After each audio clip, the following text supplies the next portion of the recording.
That could absolutely happen on an Easter egg hunt with a child who's experienced early life trauma. Let's analyse childhood trauma with Peppa Pig and the Easter egg hunt.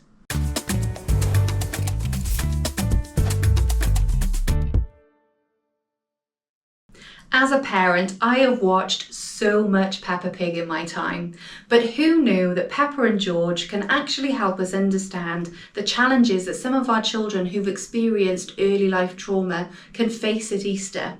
When I say early life trauma, what I'm talking about is things like trauma that comes from domestic violence or neglect or household substance misuse, those things that are actually classed as adverse childhood experiences, and then the trauma that comes from them. That trauma can be long lasting and it can continue to impact some of our children. So let me walk you through Peppa Pig from a trauma perspective to help you understand some of the challenges that children might face around Easter. Peppa Pig. Spring. It is springtime.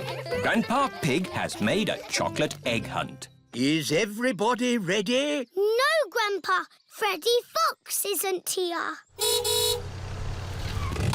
Hello, everyone. Hello, Freddy. Ah, hello, Mr. Fox. Are you staying? I wish I could. I loved egg hunts when I was a little lad. See you later, Freddy. Now, are we ready for the egg hunt? Yes, Grandpa Pig. There are lots of chocolate eggs hidden in my garden. You must find them. Easy. But be careful not to step on my little plants. Oh, it's so exciting in springtime to see these baby plants starting to grow. We promise to be careful, Grandpa. Very good. Off you go then. The first challenge that children who've experienced trauma might face is anxiety over the Easter egg hunt itself. A hunt means you have to find eggs, which can be really worrying. What if you don't find any? What if you feel incapable of finding eggs? What if you've had no positive experiences of doing this in the past? All of these things can be really anxiety-provoking for our children, as can new events. So we have to think that many of our young people who've experienced early life trauma will experience anxiety over an Easter egg hunt before the hunt's even started a lot of the time. Grandpa Pig's chocolate egg hunt has begun. Have you got time for a cup of tea, Grandpa Pig? Oh, yes. It will take them ages to find my eggs. I bet there are so many parents thinking, a break to have a cup of tea? I wish my child would never be able to do that on their own. And you'd be absolutely right, and you are not alone in this. Many of our children who've experienced early life trauma really struggle with any activities on their own. And an activity that is going to be anxiety provoking, like an Easter egg hunt, it's probably unrealistic to think that you'll be able to have a break while they go and do that activity. My advice to any parents here who are planning an Easter egg hunt is to plan to be there with your child if you know that they struggle with this type of activity. It happens to many of us, and we can take a hot cup with us, take a cup of tea in that, and enjoy it with our child instead. I've hidden them very well. Here's an egg. Peppa has found a chocolate egg in a plant pot. Here's another egg. Squeak. Rebecca Rabbit has found a chocolate egg hiding under a leafy bush. Hooray! An egg for me. Emily Elephant has found a chocolate egg in the branches of a tree. I think I can smell chocolate. Freddy Fox has a very good sense of smell. Yes. Freddy Fox has found a chocolate egg in the middle of the bird bath. Grandpa, we found the chocolate eggs. It was really fun, but it was a bit easy. It wasn't easy for the little ones. George, Richard and Edmund haven't found any eggs.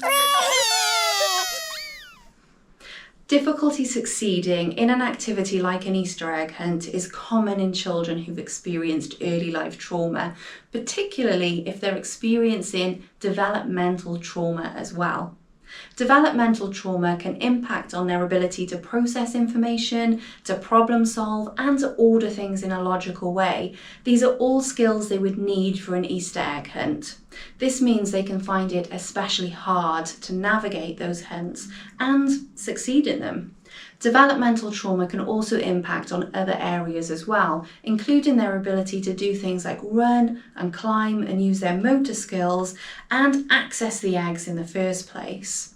They may also get overly excited and not be able to calm themselves. That's a common thing for children who've experienced early life trauma.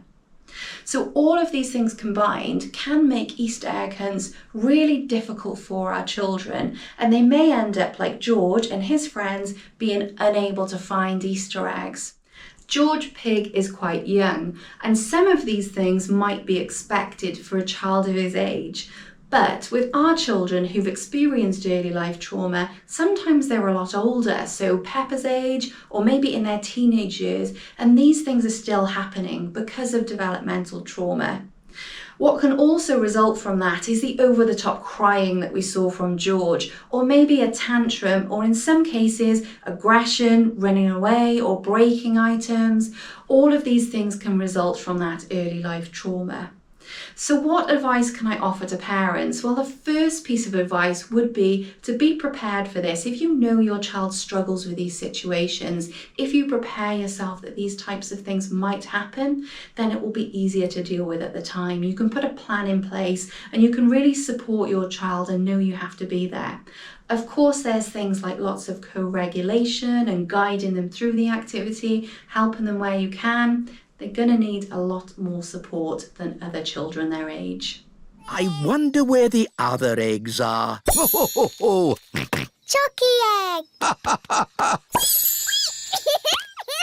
Ah, Edmund, I think there's something behind your ear.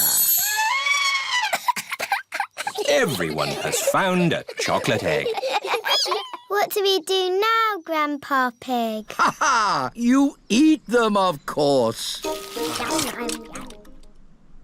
So Peppa and George and their friends, they eat the chocolate egg, they feel satisfied and they're happy to go on with the rest of their Easter day. Our children? Maybe not so much. Sometimes we can see excessive chocolate eating, hoarding, or hiding eggs from other people as well. But why do they do this? Well, to find this out, we need to look back to the specific childhood trauma that they experienced. Well, firstly, if we think back to developmental trauma, some of our children may have underdeveloped impulse control. And this can be underdeveloped from the trauma they've experienced. So they've not had that opportunity to develop that impulse control naturally, as lots of our children do. So when it comes to eating chocolate, they just can't stop. Chocolate is very Moorish, as you know, which adds to the situation and makes it more difficult because the sugars that are in chocolate make us want to eat more and they make us feel really good until we feel sick. So that's really difficult for them to deal with and they continue to eat the chocolate. Secondly, childhood trauma can include a history of neglect. Neglect might mean that children didn't always have enough food available. So they ate the food that was available when it was there. They wouldn't leave food because they didn't know if it was going to be there when they went back to it. So that means that in the present day, even though there might be enough food available, they continue to do that. And that can take several years to subside. So what we see at Easter is instead of eating part of an egg or one egg, they want to eat them all. And if they're available and they've got access to them, they do eat them all. This can take a couple of years, as I said, to subside, and it needs real consistency and really showing them that there is food available all the time. But don't expect that to disappear very quickly because usually, unfortunately, it doesn't. Thirdly, they could have a fear that if they don't eat all of their eggs now, they'll be taken away. This type of fear can come from past experiences and anxiety that's developed from those, but it can also come from attachment difficulties or a sense of low self-worth. So it's not always from direct past experiences where things have been taken away from them. But that anxiety can be long-lasting, so they can still experience that now. And the best way for us to identify that is to have a conversation with them. Work out what they're worried about and see if they're worried if they don't eat all of their eggs now, will they be taken away from them? And then we can put some measures in place so they know that they won't be taken away from them. Hello, children. Granny, we found all the chocolate eggs. Well, where are they? I can't see any eggs. They're in our tummies. And round your mouths. You might not be laughing quite so much if you find yourself looking for missing Easter eggs or consoling a sick child who's eaten too much chocolate. Did Grandpa hide the eggs well? No, we big ones found them easily. But the little ones needed helping. George, Richard and Edmund don't like to be the littlest ones. Something to remember is that just like George Pig doesn't like being the littlest, our children don't like experiencing the effects of early life trauma. They don't like having these trauma-related difficulties.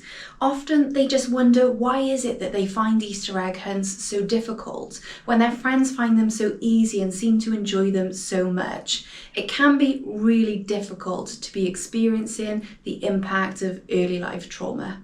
Hopefully this analysis of Peppa Pig and the Easter egg hunt has given you a little bit more information about why children who've experienced early life trauma can find Easter chocolate and Easter eggs so difficult.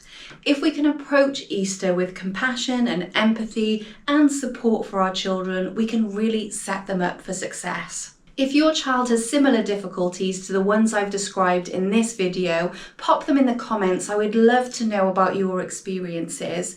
And if you want to check out more Easter videos linked to childhood trauma, check out the video that's coming up next. And don't forget to subscribe to Tribe for more trauma-informed care in practice.